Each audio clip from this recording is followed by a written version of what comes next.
கைத்தலம் நிறைகடி அப்பமோட அவர்களை கப்பிய கரிமகன் அடிக்கிறேன். அந்த கணபதி பகவானை முன்னிறுத்தி வழிநடந்து கொண்டிருக்கக்கூடிய இந்த தக்கலை சிந்து வித்யாலயாவிலேயே இந்த தமிழ் முற்றம் நிகழ்ச்சியிலே கலந்து கொள்ளக்கூடிய பாக்கியத்திற்கு எல்லாம் உள்ள கடைசி மனமார்ந்த மகிழ்ச்சிகளை தெரிவித்துக் கொள்கின்றேன். உண்மையிலே தமிழ் முற்ற நிகழ்ச்சியிலே கலந்து கொள்ள வேண்டும் என்று சொன்னபோது அது இவ்வளவு ஒரு அருமையான நிகழ்ச்சியாக இருக்கிறது நான் நினைக்கவில்லை. பிள்ளைகளெல்லாம் இருப்பார்கள் என்று நினைத்தேன். உண்மையிலே நடந்து கேட்டபோது பெற்றோர்கள் சேர்ந்து இதை செய்கின்றார்கள். அந்த வரவேற்புரையை பார்க்கும்போது கீழே பெற்றோம், இறை வணக்கம் பெற்றோம், நன்றி உரையை பெற்றோம் பார்க்கும்போது மிக மகிழ்ச்சியாக இருக்கிறது. ஏனென்று சொன்னால் பெற்றோர்களுடைய கடமை பிள்ளைகளை கொண்டு போய் பள்ளிக்கூடத்திலே சேர்த்து விடுவது மட்டும், அடுத்து அந்த பிள்ளையை பார்க்க வேண்டியது வளர்க்க வேண்டியது எல்லாம் ஆசிரியர்களுடைய கடமை என்பது போன்ற ஒரு சிந்தனை ஒரு காலகட்டத்தில் நாம் வாழ்ந்து கொண்டிருக்கிறோம். அப்படிப்பட்ட ஒரு இடத்தில் இப்படி தாய்மார்கள் சேர்ந்து பெற்றோர்கள் சேர்ந்து அதுவும் தமிழுக்காக இந்த பள்ளிக்கூடத்தில் எப்படி எனக்கு தெரியாது, இருந்தாலும் நான் சொல்லும் பொழுது சொல்லுவது ஆங்கிலத்திலே பேசினால் தமிழிலே பேசினால் ஃபைன் அடிக்கக்கூடிய பள்ளிக்கூடங்கள் நமக்கு இருக்கின்றன. தாய்மொழியிலே பேசினால் உடனே ஃபைன் போடக்கூடிய பள்ளிக்கூடங்கள் இருக்கின்றன. அப்படிப்பட்ட இடத்துல தாய்மொழிக்கும் ஒரு மரியாதை கொடுக்க வேண்டும். என்று சொன்னால் நாங்க கம்பனுடைய பக்தி சுவை அதுதான் என்னுடைய தலைப்பாக இருக்கிறது. இந்த கம்பனுடைய பக்தி ரசத்தை பற்றி நிறைய விஷயங்கள் ஏதாவது கிடைக்குமா என்பதற்காக நான் யூடியூப்ல அதை சர்ச் பண்ணதுக்காக கம்பனின் பக்தி ரசம். உண்மையிலே விதவிதமான மிளகு ரசம், தக்காளி ரசம் உருவாக்குவதை பற்றி வீடியோ வந்து மிளகு ரசம் உருவாக்குவது எப்படி, தக்காளி ரசம் செய்வது எப்படி, மல்லி ரசம் கட்டி கம்பனின் பக்தி ரசம். அதற்கு யூடியூப் எனக்கு தந்த பதில் வீடியோக்கள். ரசம் வைப்பது எப்படி, நம்முடைய கலாச்சாரம், நம்முடைய பண்பாடு இப்படி போய்கொண்டிருக்கிறது. நம்முடைய எல்லோரும் மாற்றத்திக் கொள்ளக்கூடிய உலகினுடைய தொன்மையான மதம், உலகினுடைய தொன்மையான மொழி நம்முடைய தமிழ் மொழி. அந்த தமிழ் மொழி செம்மொழி எல்லாம் மாற்றக்கூடிய இந்த காலகட்டத்தில் தான் அந்த செம்மொழிக்கு பெருமை சேர்த்த கம்பனுடைய ஒரு தகவலை தேடும் பொழுது சமையல் கலையை பற்றி தகவல் வரக்கூடிய அளவுக்கு இன்றைய விஞ்ஞானம் இருக்கின்றது என்று சொன்னால் நாம் வருத்தப்பட வேண்டும். அப்படிப்பட்ட ஒரு சிச்சுவேஷனில் இப்படி இந்த தாய்மார்கள் சேர்ந்து தமிழுக்காக ஒரு குற்றம் வைத்திருக்கிறார்கள் என்று சொல்லும் பொழுது மிக பெருமையாக இருக்கிறது. கம்பனை பற்றி சொல்லும் பொழுது நமக்கு தமிழ் ஒரு இதிகாசங்கள் எத்தனை உண்டு கேள்வியில் கேட்பேன். இதிகாசங்கள் எத்தனை உண்டு? இதிகாசங்கள் 3, 2 இதிகாசங்கள் 2. எதெல்லாம்? ராமாயணம், மகாபாரதம். இந்த ராமாயண மகாபாரதம் நடந்த வரலாறா கதையா? வரலாறு என்று எத்தனை பேர் நம்புகிறீர்கள்? இதெல்லாம் கதை எப்படி தெரியும்? இன்று நாம் இருக்கக்கூடிய காலகட்டம், நம்முடைய போக்கு எல்லாமே இந்தியாவில் உள்ள பாரதத்தில் உள்ள விஷயங்கள் எல்லாம் கட்டுக்கதை என்று நிறுவக்கூடிய ஒரு அமைப்பு போய்கொண்டிருக்கின்றது. இது ஆசகா, இது இப்படித்தான் நடந்தது, அது இதிகாசம். இது ஆசகா, இது இப்படித்தான் நடந்தது. நான் வரலாறு, இது வெறும் கதைகள் அல்ல. ராமாயணம் மகாபாரதம் கதைகள் அல்ல, அது வரலாறு. வேதங்களிலிருந்து எடுத்துக்கொண்டாலும் சரி, உபநிடதங்களிலிருந்து எடுத்துக்கொண்டாலும் சரி, அதனுடைய காலகட்டம் அத்தனை பரந்துபட்ட காலகட்ட அறிவு. நம்முடைய வேத கணக்குப்படி நம்முடைய இந்த பிரபஞ்சம், இப்பொழுது நாம் காணக்கூடிய நாம் வாழக்கூடிய இந்த பிரபஞ்சம் தோன்றி 198 கோடி வருடங்கள் கடந்து போய்கொண்டிருக்கு. ஆங்கிலேய விஞ்ஞானம் இதற்கு சொல்லக்கூடிய பதில் 200 years 200 கோடி வருடங்கள் ஆகியிருக்கும். அவர்கள் கெஸ் பண்ணுகிறார்கள் 200 கோடி வருடங்கள் ஆகியிருக்கும். ஆனால் நம்முடைய வேதங்களில் சரியாக சொல்லப்படுற 198 கோடிக்கு மேற்பட்ட வருடங்கள் ஆகிவிட்டது இந்த பிரபஞ்சம் தோன்றி. இதற்கு இனி இத்தனை காலம் உண்டு. இத்தனை லட்சம் வருடங்கள் கழியும் போது நமக்கு தெரியும் யுகங்கள் எத்தனை உண்டு. சார் நீங்கள் தமிழ் முற்றம் சொல்ல வந்தால் நீங்கள் பேசிட்டு போங்க சார், கேள்வி எல்லாம் கேட்காதீங்க சார். யுகங்கள் எத்தனை உண்டு இதெல்லாம் நமக்கு தெரிய வேண்டும். ஏன்னா நம்முடைய நம்முடைய நம்முடைய நம்முடைய சொந்தம் இதெல்லாம். இதை நாம் விட்டுவிட்டோம் என்று சொன்னால், நம்முடைய சொந்த விஷயங்களை நாம் விட்டுவிட்டோம் என்று சொன்னால் வேற யாரும் இதை எடுத்துக்கொள்ள மாட்டார்கள். அந்த விஷயத்துக்கு அது கவலை இல்லை. விளக்கு ஏற்ற போது ஓம் ஒளி விளக்கை போற்றி என்று நாம் சொல்லுகின்றோம். நாம் சொல்லவில்லை என்று சொன்னாலும் விளக்கு ஏறும். ஆனால் இந்த இடத்திலே ஒளியை வளர்க்கின்ற விளக்கே உன்னை நான் வணங்குகின்றேன் என்று சொல்லும் பொழுது நமக்கு அந்த பணிவு வருகின்றது. ஏனென்று சொன்னால் நாம் பேசிக்காக அடிப்படையாக பார்க்கும் பொழுது ஒளியை வணங்கியவர்கள். ஒளிதான் நம்முடைய கடவுள். ஒளி பிரகாசம் என்கின்ற அந்த ஒரு விஷயத்தை ஓம் பூர்வோஸ்வகா தத் சவிதோவரேண்யம் பகவோ தேவசி தீமகி தியோயோன பிரஜோதயாது என்று சொல்லி ஒளியை வணங்கியவர்கள் இன்று நம்முடைய கலாச்சாரத்தை எப்படி கெடுத்திருக்கிறார்கள் என்று சொன்னால், குழந்தைக்கு பிறந்த நாட்கள் கொண்டாடக்கூடிய பழக்கம் உண்டு. அந்த குழந்தைய பிறந்த நாள் கொண்டாடுவீங்களா? குழந்தை யாருன்னு தெரியாது, உட்கார்ந்துருக்கு. குழந்தையை கொண்டாடுவீங்களா? எப்படி கொண்டாடுவீங்க?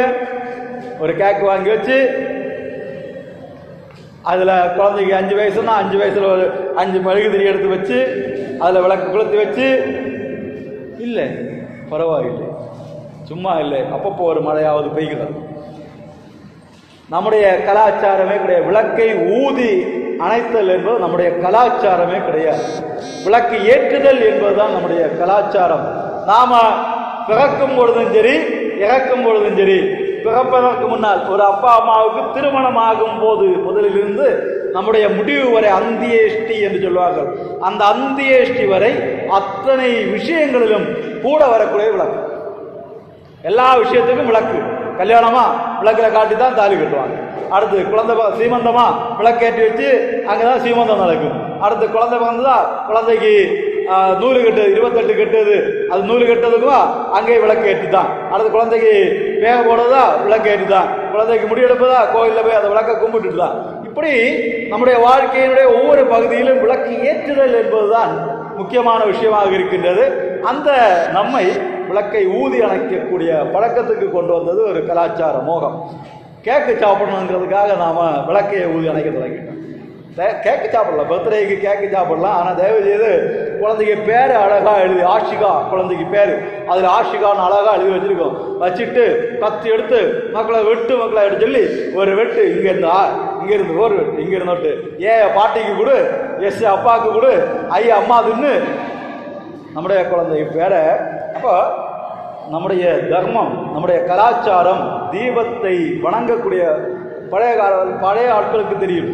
அடுப்பு ஊதுறதுக்கு ஒரு குடல் வச்சிருப்பாங்க. அப்படிதான். எதுக்காக? அது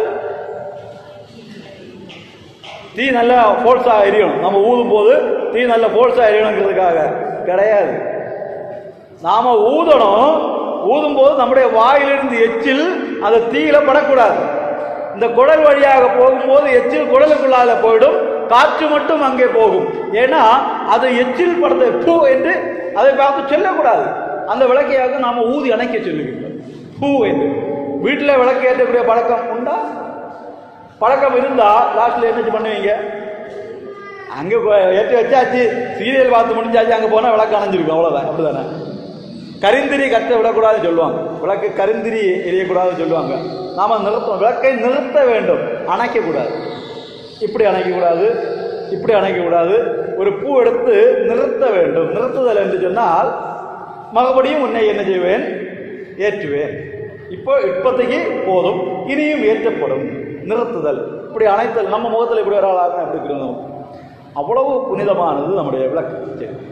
அப்போ இந்த மாதிரி விஷயங்கள் நாம செய்யாம இருந்தால், நாம கடைபிடிக்காம இருந்தாச்சுன்னா இதெல்லாம் அழித்து போகும்.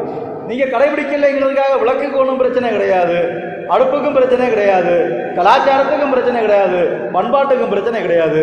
ஆனால் நமக்கு தான் அதனுடைய மைனஸ் மார்க் தான் விழும், நம்முடைய மைனஸ் மார்க். அப்போ கம்பனுடைய பெருமை என்ன என்று சொன்னால், இந்த வேத இதிகாசங்களை நம்முடைய தாய்மொழியிலேயே நமக்கு படிக்க தந்தது கம்பன். இதிகாசங்களை நம்முடைய தாய்மொழியிலேயே நமக்கு படிப்பதற்கான வாய்ப்பு தந்தது கம்பன். கம்பன் எழுதிய புத்தகம் என்னது? கம்பன் எழுதிய புத்தகம் கம்பராமாயணம். கம்பராமாயணம் எத்தனை பேர் வீட்டில் இருக்கு?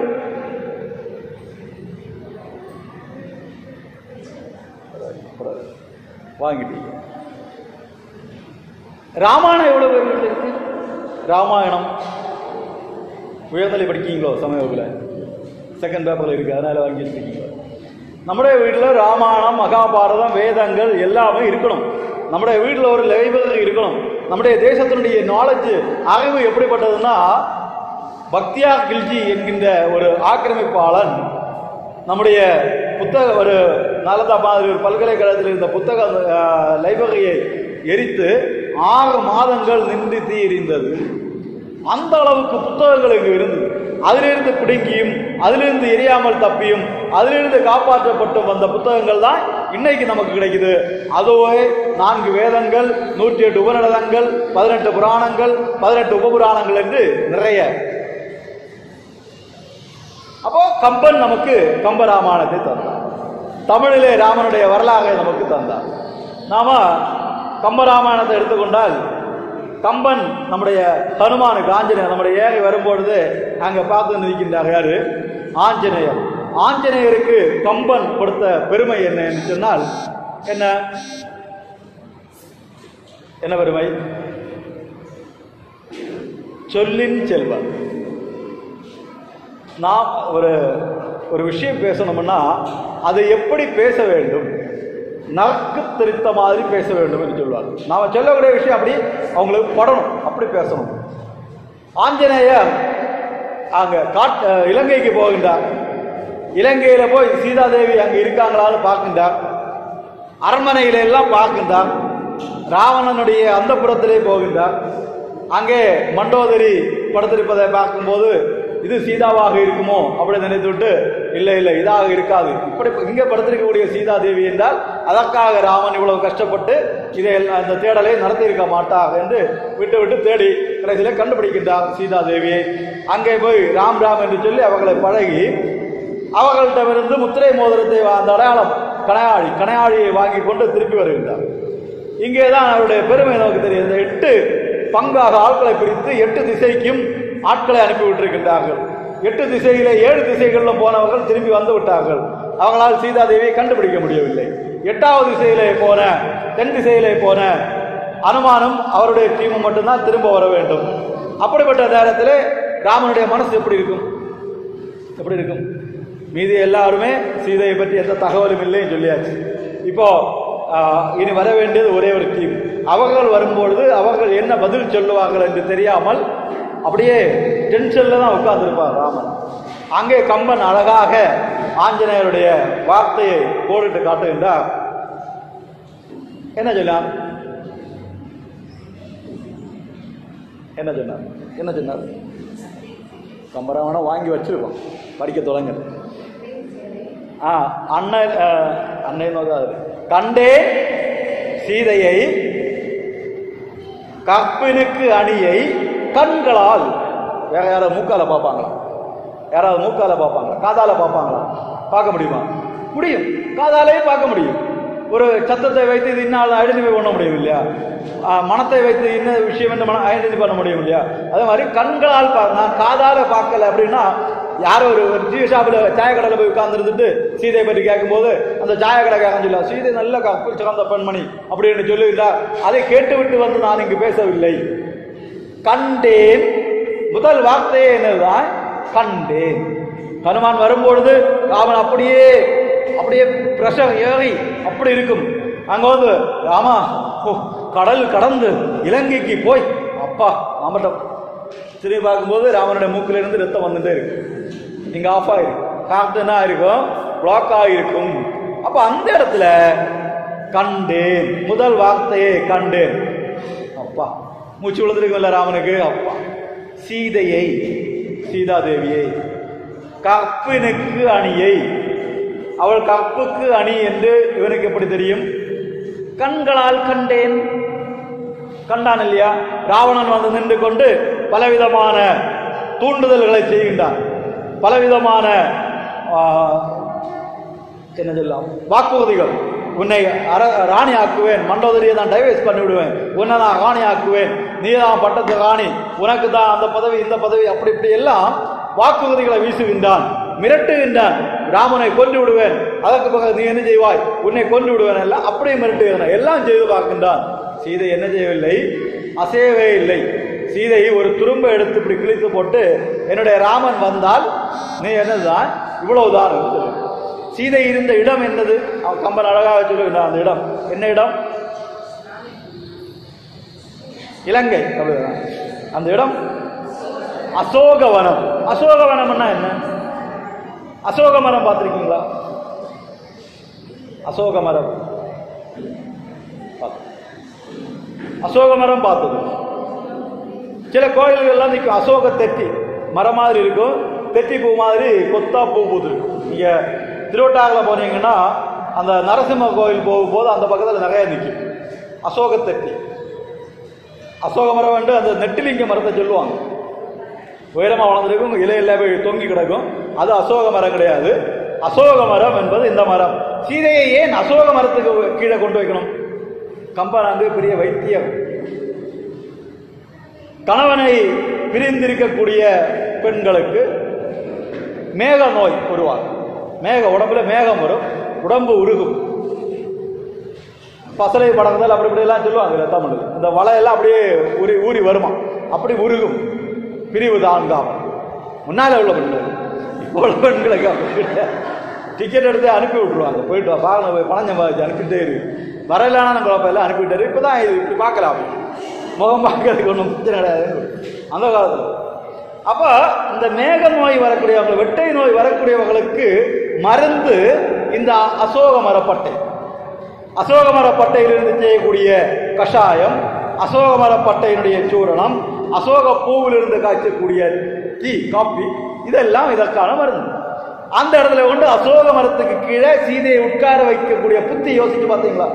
அசோக மரத்துக்கு அப்போ அவள் உடம்புல இந்த வெட்டை வரக்கூடாது, மேக தாக்கக்கூடாது என்று அந்த இடத்துல கொண்டு வச்சான். மிகப்பெரிய ஆழ்ந்த விஞ்ஞானம் நம்முடைய சமயம் வச்சா. அந்த அங்க இருக்கும்போது தான் கற்புக்கரசி என்பதை சீதை காட்டியதை சீதைக்கு தெரியாமலே மரத்துக்கு மேலே இருந்து ஹனுமான் பார்த்து, அவள் கற்புக்கு அணிதான் என்று தன்னுடைய கண்களால் கண்டேன் என்று ராமனிடம் சொன்ன அந்த நிமிடம் நிறைய சந்தேகம் இருக்குந்தானே ராமனுக்கு. கடத்து போயிட்டு ராவணன் தூக்கி போய் கொஞ்ச காலம் ஆயாச்சு, என்ன நிலைமையில இருக்கிறாங்க தெரியாது, ஒண்ணுமே தெரியாது, அவ்வளவு டென்ஷன். அப்படி இருக்கும்போது இந்த வார்த்தை ராமனை அந்த மிக உடல் அந்த வாழ்வுக்கு, சந்தோஷமான வாழ்வுக்கு கொண்டு வந்தது. சொல்லின் செல்வன். இதே சொல்லின் செல்வன் தன்மையை இனி ஒரு இடத்துல காட்டுவார். எங்க தெரியுமா? கடைசியில யுத்தம் எல்லாம் முடிஞ்சாச்சு, ராமன் திருப்பி நாட்டுக்கு வரணும். பரதன் அங்கே என்ன செய்து கொண்டிருக்கின்றான்? நந்தி கிராமத்தில் தவம் இருக்கின்றான். அயோத்திக்குள்ள போகல. அண்ணனை கூட்டி இல்லாமல் நான் இந்த அயோத்தி மாநகரத்துக்குள் வரமாட்டேன் என்று வெளியே நந்தி கிராமத்தில் உட்கார்ந்துருக்கான். அங்க போய் 14 வருஷம் ராவணன் சொல்லி, அது 14 வருஷம் தாண்டி ஒரு நிமிடம் கூட நான் என்ன செய்ய மாட்டேன், காத்திருக்க மாட்டேன். 14 வருடம் தாண்டக்கூடிய அடுத்த நிமிடம் நான் என்னை மாய்த்துக் கொள்ளுவேன் என்று சொல்லியிருக்கிறார். இங்கே காலம் கடந்து 14 வருஷங்கள் நெருங்கிய இனி ஒரு நாள் தான் இருக்கின்றது. இதுக்குள்ளார இங்கிருந்து அயோத்தி போய் சேருவது என்பது சாதாரணமற்ற விஷயம் கிடையாது. இப்போ இவன் இங்கிருந்து அயோத்திக்கு ஹனுமான் போகுது. ஹனுமான் பகர்ந்து அயோத்தியிலே போய் அந்த நந்தி கிராமத்தில் போய் இறங்கி அங்க பார்க்கும்போது அங்க என்ன நடக்குது? பெரிய ஒரு குண்டு எடுத்தாச்சு, அதுல விறகெல்லாம் அடுக்கியாச்சு, எண்ணெய் நெய்யெல்லாம் ஊற்றியாச்சு, தீயும் கொளுத்தியாச்சு. இனி பரதன் என்ன செய்யணும்? குதிக்கணும், அவ்வளவுதான். பரதன் சுற்றி வந்து கொண்டிருக்கு. 3 தடவை வலம் வந்து விட்டு உள்ளே விழ வேண்டும். இந்த நேரத்தில் அங்க வருகின்றான் ஹனுமான். பரதன், நீ தானே பரதன்? ராமனுடைய தம்பி. ராமன் காட்டுல இருந்த போது சீதையை ராவணன் கடத்திட்டு போனான். அப்படியா? சீதையை ராவணன் கடத்திட்டு போனானா? அப்ப கண்டிப்பா தப்பிக்கிறதுக்கு என்ன இல்ல, வழியே கிடையாது. ராமன் சீதையை காப்பாற்றுறதுக்காக போனான். கடவுளே, ராவணனு கிட்ட போய் மாட்டான் நம்முடைய அண்ணனை கதை என்னவுதான், அவ்வளவுதான், செத்து போயிருப்பா ராமன். அங்க குதிச்சிருப்பான், அப்படிதானே? அங்கே வந்து என்ன சொல்லுகிறான்? வருகிறான் ராம், வருகிறான். ராமன் வருகிறானப்பா, நீ பயப்படாத, கவலைப்படாத, அவன் வருகிறான். அந்த வார்த்தை அப்படியே பரதனை கூல் பண்ணிச்சு, வருகிறான் ராமன். அடுத்து அவன் வெயிட் பண்ணா, ராமன் வந்தான். அப்படி எந்த இடத்துல எதை சொல்ல வேண்டுமோ, இது நம்முடைய ஒவ்வொருவருக்கும் இது பாட கம்பன் அழகாக, இது வால்மீகி ராமாயணத்துல எல்லாம் இதெல்லாம் காண கிடைக்காது. இந்த வரலாறு அதை விளக்கமாக நமக்கு தந்தது கம்பன். எந்த இடத்துல எதை பேசணுமோ அந்த இடத்துல அதை நமக்கு தகுந்த மாதிரி பேசணும். இப்போ ராமனுடைய திருமணத்தை நாம் எடுத்துக்கொள்வோம். நம்ம வரலாறுல எல்லாம் நம்ம படிச்சிருக்கோம். பாரத நாட்டில் குழந்தை திருமணம் இருந்தது இல்லையா? குழந்தை திருமணம் இருந்தது, உடன்கட்டை ஏறுதல் கொடுமை இருந்தது. இதையெல்லாம் ஆங்கிலேயர்கள் வந்து தான் சரி பண்ணினாங்க, ஆங்கிலேயர்கள் தான் நம்மளை காப்பாற்றினாங்க, அப்படி இப்படியெல்லாம் சொல்லுவாங்க. நீங்கள் கெஸ் பண்ணி பார்த்தீங்கன்னா உங்களுக்கு தெரிஞ்ச விதத்தில் நம்முடைய கடவுள்களில் பால்ய விவாகம் நடந்த கடவுள் யாராவது இருக்காங்க? குழந்தை திருமணம் செய்த கடவுள்கள் யாராவது இருக்காங்க? கிடையாது. நம்முடைய வரலாறுலே கிடையாது. ராமன் விஸ்வாமித்திர முனிவருமாக நடந்து போய்கொண்டிருக்கின்றார்.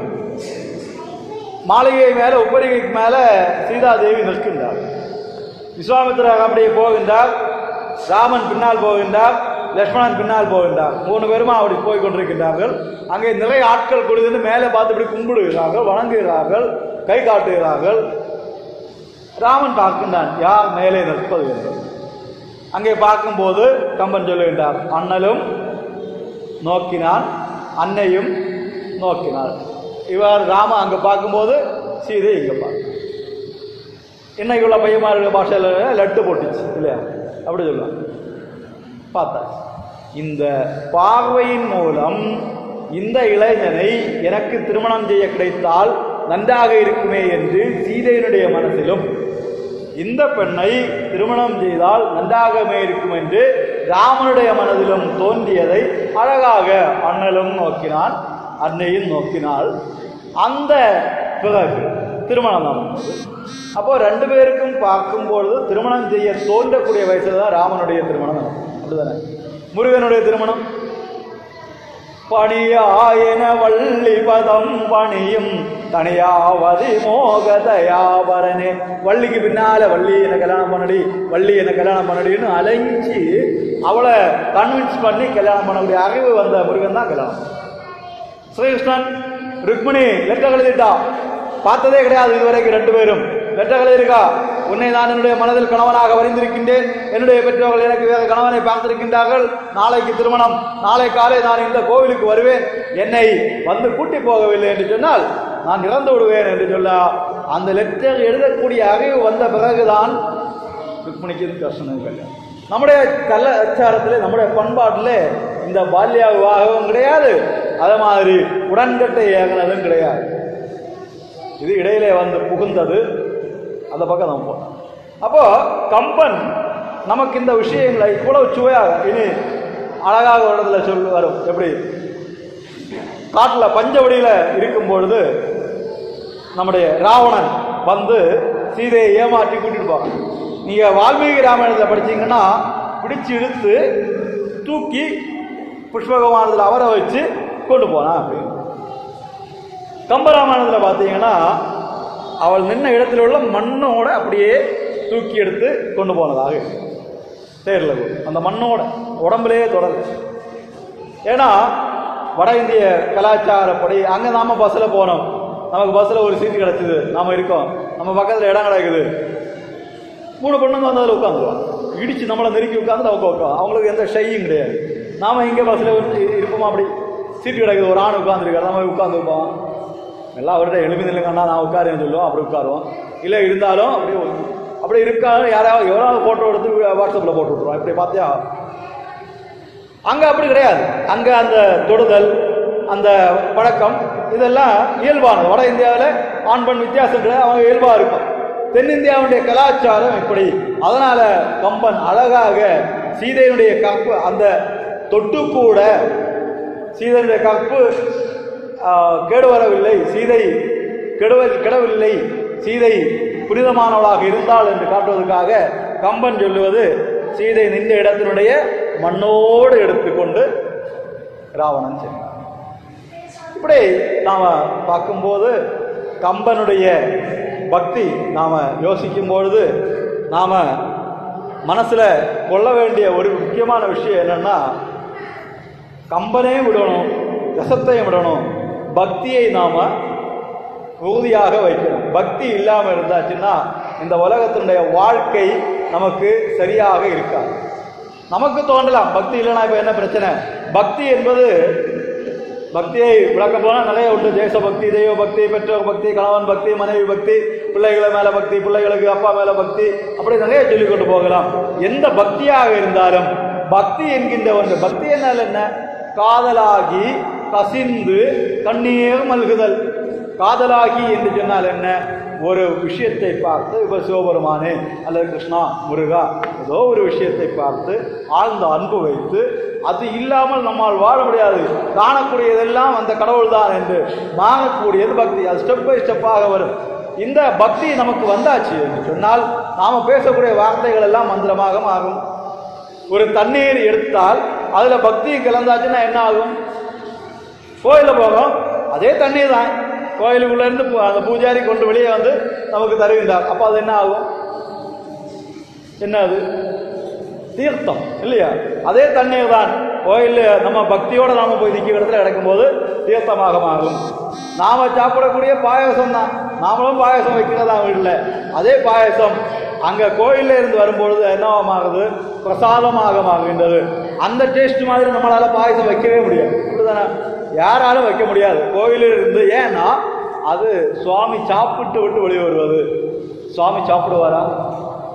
இந்த நிவேத்தியத்தை எல்லாம் உள்ள கொண்டு போவீங்களே, சுவாமி சாப்பிடுவாரா? சாப்பிடுவாரா? ஒத்தி சிலப்பம் உள்ள உட்காந்து கொஞ்சம் எடுத்து சாப்பிடலாம். பூசாரி சாமி சாப்பிடுவார் நம்புவீங்களா? சாமி சாப்பிடுவார் நம்புவீங்களா? சாமி சாப்பிடுவாரா? ஒரு புத்தகம் இருக்கின்றது, அந்த புத்தகத்தை நீங்க படிக்கிறீங்க, அது கலை நிகழ்ச்சி. புத்தகத்தை நீங்க படிக்கிறீங்க, அந்த புத்தகத்தை படித்து முடித்து விட்டு திருப்பி தருகிறீர்கள். நான் கேட்கின்றேன், புத்தகத்தை படிச்சாச்சா? அப்படி படிச்சாச்சு. அதில் இருந்து சில கேள்வி கேட்கட்டா? கேளுங்கள். கேட்டால் பதில் சொல்லுகிறீர்கள். அப்போ புத்தகத்தினுடைய விஷயம் நமக்கு வேணும்னா புத்தகத்தை சாப்பிடணுமா? கடிச்சு சாப்பிடணுமா? வேண்டாம். நாம் படித்தது இதே மாதிரி பகவானுக்கிட்ட கொண்டு வச்சு அதை நிவேத்தியம் பண்ணும்போது பகவான் அதனுடைய சக்தியை, அதனுடைய சத்தை பகவான் எடுத்துக்கொள்வார். பகவான் எடுத்த மிச்சம் நமக்கு சுவையான பிரசாதமாக வரும். பக்தி சேர்ந்தால் வார்த்தைகள் மந்திரமாக மாறும், பக்தி சேர்ந்தால் தண்ணீர் பிரசாதமாக தீர்த்தமாக மாறும், பக்தி சேர்ந்தால் அன்னம் பிரசாதமாக மாறும், பக்தி சேர்ந்தால் நம்முடைய வாழ்க்கை பிரகாசமாக மாறும். ஆகவே இந்த ஏன்னா எனக்கு கோயில் பூஜை உண்டு. நான் 5 மணிக்கு இங்கேருந்து கிளம்புனா தான் 5:30 அங்கே போய் பூஜை செய்ய முடியும். அதனால் மன்னித்து கொள்ளணும், நான் ரொம்ப நீட்டில் மணி இப்போ 5 ஆகிவிட்டது.